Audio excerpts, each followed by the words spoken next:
Hi, welcome to Coffee Talk with Coach Jan. Today, I have my honored guest, Jen Mitra Waddell, who's going to join me for a coffee or a tea. Do you have anything going on that side for a beverage? I do, friend. You've always got your water. Yeah. Well, I'm just thrilled to have you on. Although we talk anytime we need to feel the connection, I Yes. wanted others in my circle to learn a bit more about you, Jen Mitra, or as most people call you, JoJo. But Yes. I call you Jen Mitra, and I'm going to stick to that. And as you know, I'm a courage coach. And so I hone in on where I can see women definitely living their life with courage. Mhm. Think after watching you over all your social media channels, I'm not sure how long ago I started following you, but I feel like it's been my lifetime. I feel like I know you like a great friend because you never will. And I would just like to hand this over right to you immediately, Jen Mitra, for you to say, what is it that you do for a living, and what is Jen Mitra Waddell all about? Thank you, Janice. I love you. So I am the only Live Past Crazy specialist, and I love to say, what better place to be than here with me? Because if you have any crazy, honey, I'm going to help you get around it. And I am the owner of a couple of businesses and the author of a few books, but mainly I'm just here to be somebody's guide, Janice, along the way. And I love that you talk about courage, and because sometimes I don't think we think that we have courage when we do the things that we do because we're women. It's just like, I got to do it. When you stop and think about it, it's the courage of it all that makes us do all the things and to go all the places and to conquer the world. And nothing has ever been accomplished in this world without a woman's input. And until we realize the courage and the tenacity and the what's the word I want to use? The gumption, the numption. Gumption's a good one. Yeah. The balls. Women need to have the balls to move forward in a positive way and not be fearful.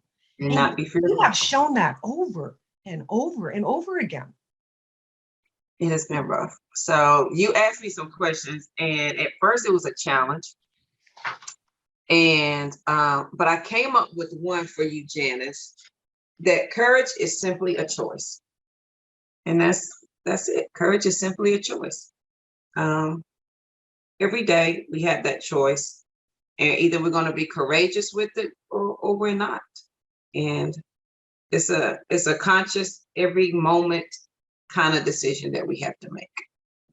So what would you say to, let's choose women. Mm-hmm. What would you say to women who feel that they are not courageous? You say everybody has courage in them. Yes. Some women will say, I'm not courageous, I'm fearful. What would you say to them? I would say, because I like to look at things, I'm not going to say backwards, but maybe just in a different light of spin. So if you tell me, JoJo, listen, I'm not courageous. What I can't do is figure this out. I don't know. Then I'm going to tell you that you're so courageous that you just convinced yourself that you could not make a change in this world. That you have the courage enough to overtalk your God-given authority or the universe's authority, what you were put here for. You took all that courage and you overrode all the expansions of the world to tell yourself that you could not. So they can't lie in the same sentence. So you can't tell me you're not courageous and then you take that same effort and rewrite your entire life to say that you're not. Did you ever have a point in your life where you felt you were not courageous? Yeah. Oh, God. A lot. Girl, so many I can't even put into words, like, because sometimes being courageous or having courage feels like super duper hard things. It feels like I'm going to sit in the middle of the floor and I'm going to cry and I want to have a fit because my back is against the wall, or like we like to say, between a rock and a hard place. Like when I'm between a rock and a hard place, it doesn't feel like courage.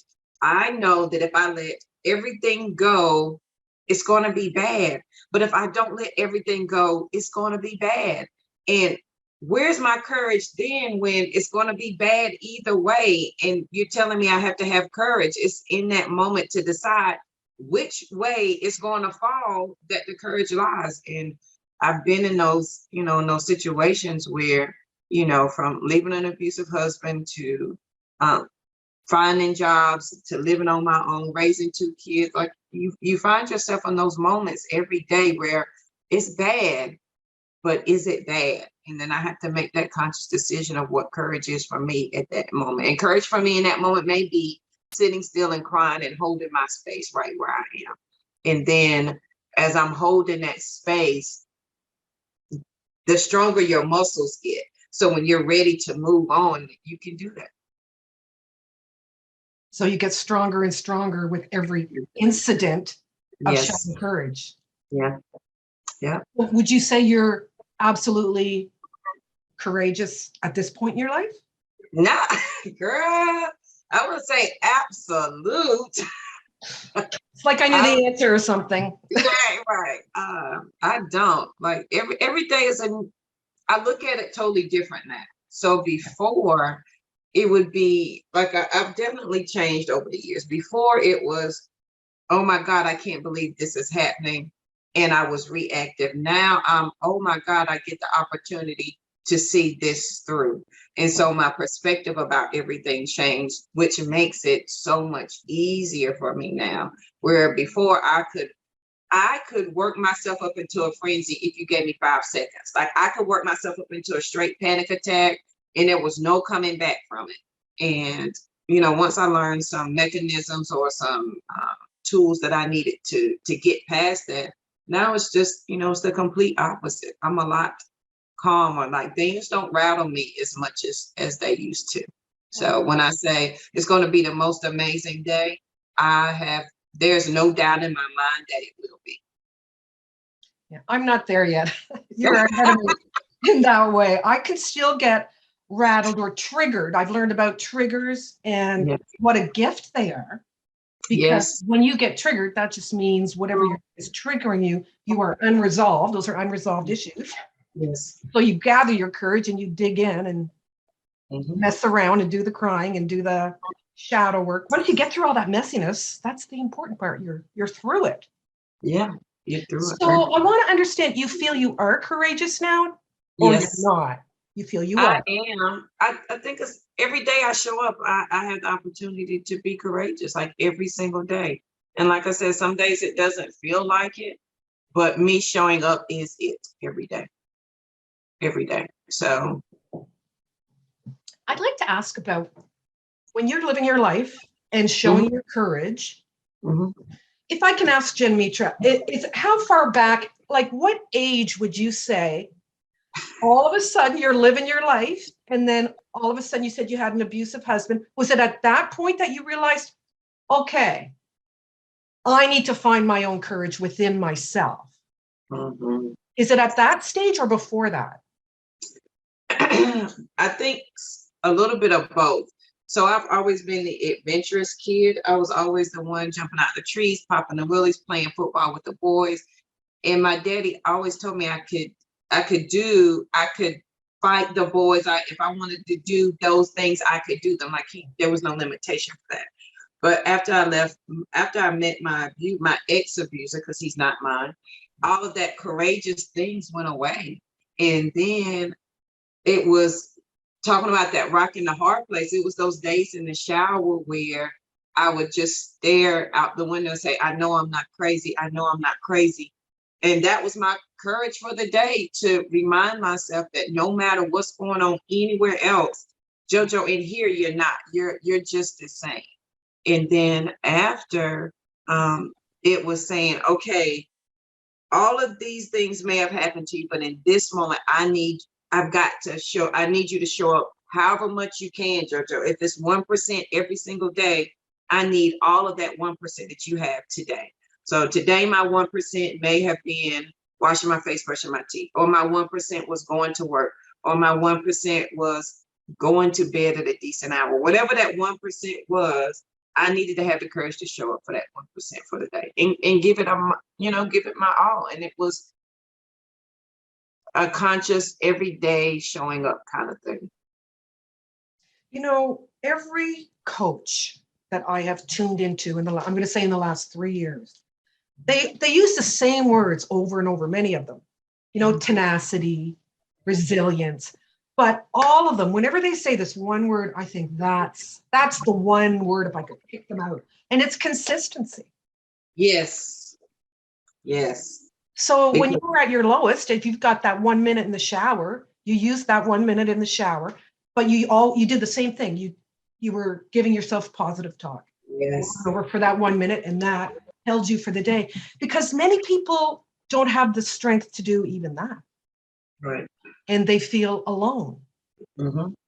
And those are the people, women, that I want to focus on going forward. These people, I want them to know they're not alone.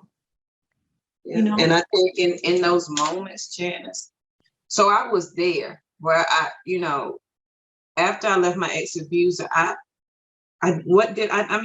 can't tangibly say I had anything.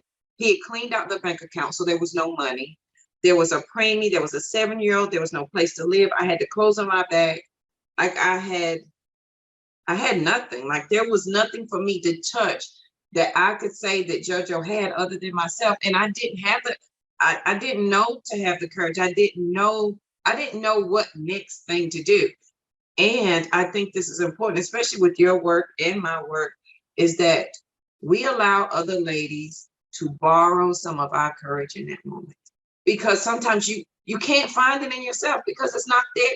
It's so far hidden. You don't know what the hell it looks like. And so for me, I don't know why I'm getting teary-eyed, but for me, it was going to the library and reading a book and I found a quote that absolutely, I wrote it on the back of an envelope that I had in my pocketbook. And it was by John Wooten. John Wooten is a basketball coach. I had no idea who he was until that moment. And I didn't know who he was until years after. But it says, don't let what you cannot do interfere with what you can do.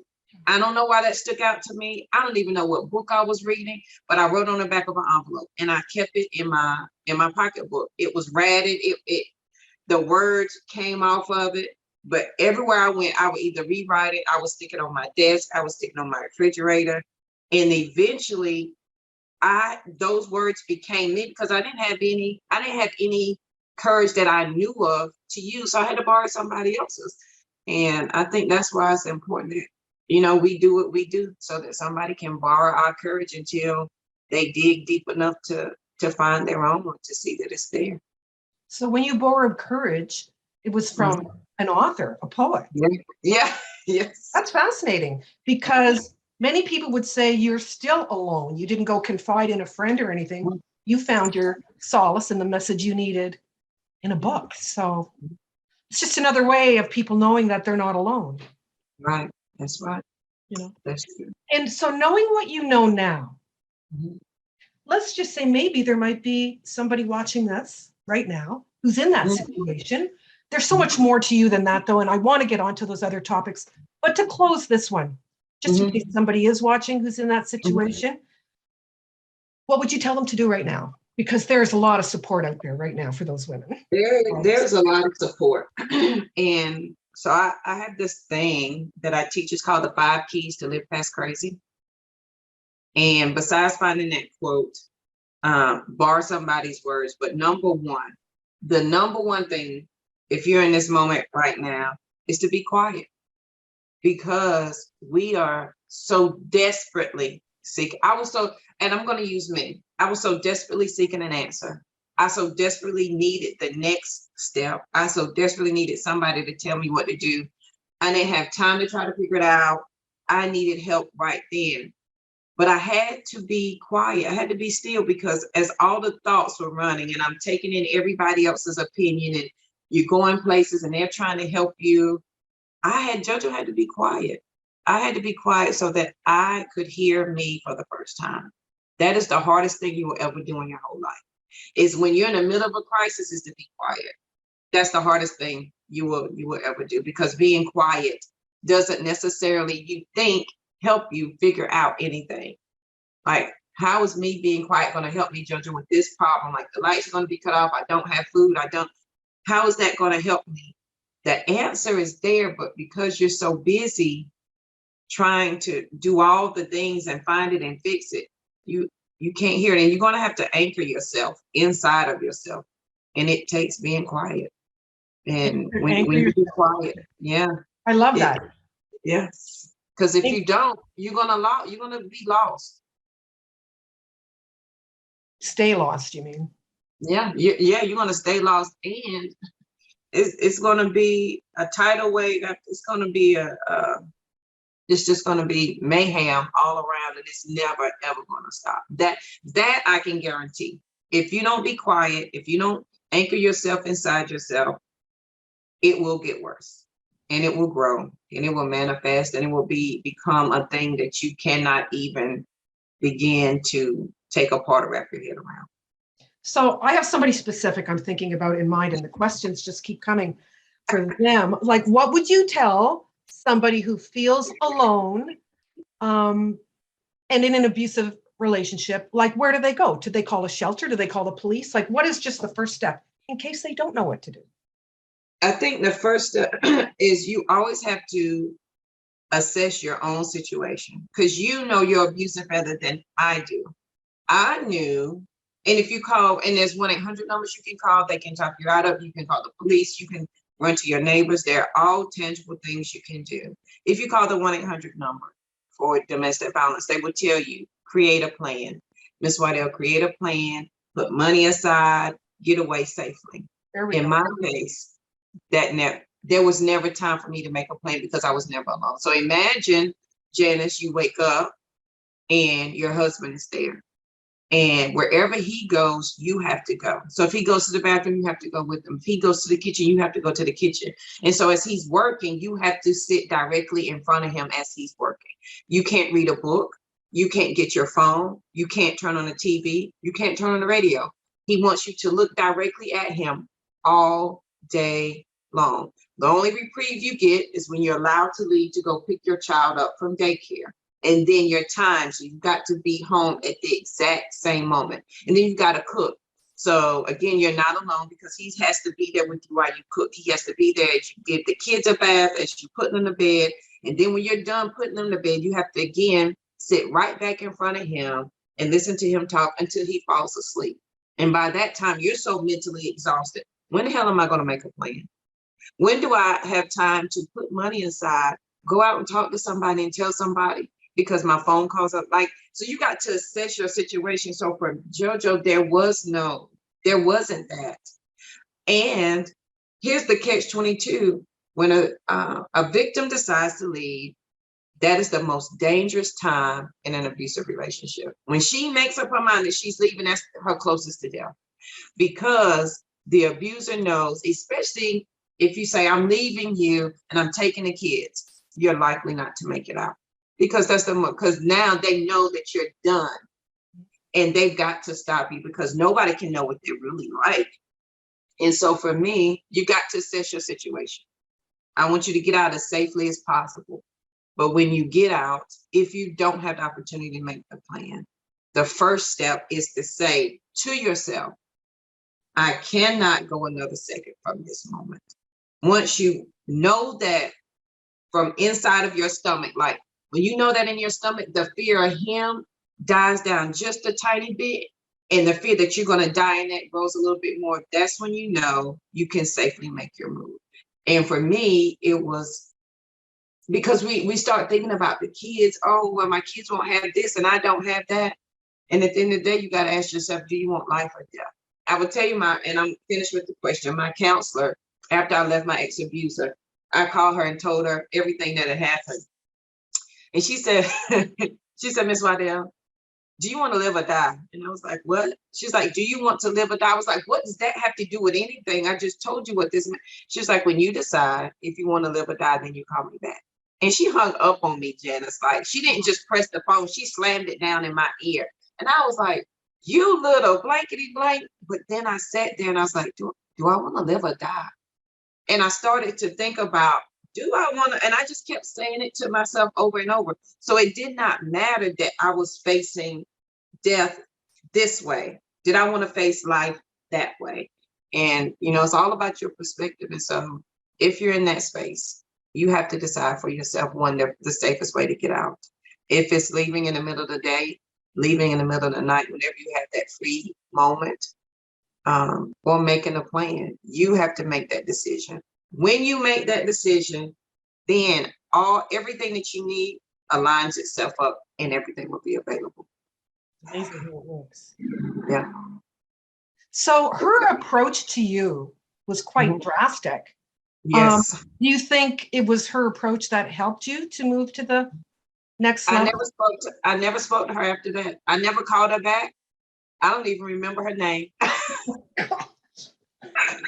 Never talked to that lady again. And look at So the impact. And here you are talking about her in 2022. yeah, yeah. I could not tell you her name if you paid me. Like I don't even remember. Well, she was an earth angel for you, that's for sure. So speaking about that then, that's a great definition of courage that you've given, and it all involves action. I always say action has to be Yeah. part of the action steps. Mhm. But you ended up writing 2 books, and I know this because I've ordered them and I read both of them. And it was on this topic of, when you were at, I'm going to assume it was the lowest point in your life.